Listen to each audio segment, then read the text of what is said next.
Hello, everyone! Many educators view classroom management as the most challenging aspect of teaching in contemporary society. But don't fret. We hope you'll find this video helpful in reimagining what classroom management can be. What is a classroom management philosophy and why is it important? How do you create a management philosophy for the classroom that will improve student and teacher performance? Well, stick around till the end as we answer all these questions and more as we delve into this topic. All right then, let's get started. Creating an effective classroom learning environment is no easy task, especially if a teacher hasn't reflected on their own beliefs and views on classroom management. We agree with Becky Tall, who defines a classroom management philosophy as encompassing the principles, approaches, and beliefs that inform our classroom management. This includes the routines, rules, and standards we use to regulate student behavior and create productive learning environments. Your classroom management philosophy ought to be connected to your why in education. That is, there is a strong connection between your beliefs on classroom management and your general educational philosophy. So, how can we create your ideal philosophy for classroom management? Educators might adopt a variety of philosophies depending on their preferred method of managing the classroom. A teacher's personality and beliefs about teaching and learning will determine their approach to managing the classroom. What kind of bond do you seek to develop with your students, and what kind of learning environment do you hope to foster? What do you aim to achieve in terms of cultivating teacher-student and teacher-community relationships by the end of the year?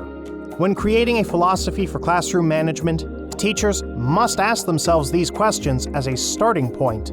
As an exercise, reflect on the previous questions to help guide your thinking to determine the best classroom management philosophy for you and your students. The reflective process will facilitate your awareness of your philosophy's advantages and disadvantages. Once you're happy with your formed philosophy for managing the classroom, discuss it with your coworkers, students, and families. Remember to stay open while discussing with others, and that a classroom management philosophy is always subject to change and evolve, as it should.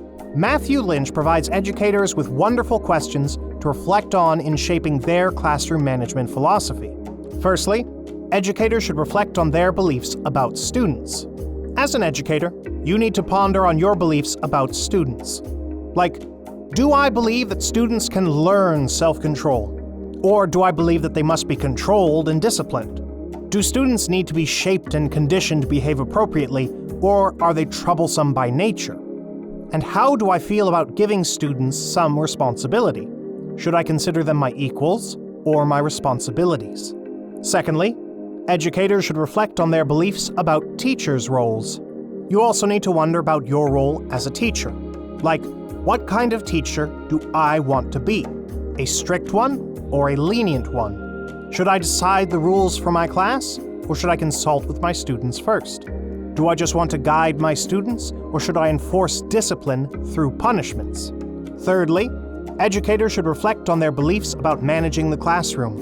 Along with the other beliefs, an educator needs to figure out their views on managing a classroom. Like, should students be rewarded for their good behavior? Do I support the objective of teaching students how to control their feelings and behave decently in the classroom? Do I wish to stick to the curriculum that the school has selected, or do I prefer conducting class management and teaching in my own style? Overall, the fundamental elements that will assist you in developing your own philosophy or style of classroom management are: 1. Get to know each student academically, individually, and socially, so that you can understand their cultural ways of being and know and respond accordingly. 2. A classroom philosophy needs to be adaptable, open to development, and free of rigidity. Summary. 1. The principles, approaches, and beliefs that inform our classroom management are collectively referred to as a classroom management philosophy. 2. The best way to shape your classroom management philosophy is by engaging in reflection and asking yourself about the beliefs you have about students, teachers, and managing the classroom. 3. A classroom management philosophy is dynamic and should remain flexible. You will always be modifying in accordance with the students you are teaching. That is a wrap on this video. We hope you liked it, and if you did, make sure to press the like button. If you haven't subscribed already, Make sure to subscribe to our channel to check out more mini lessons on educational topics.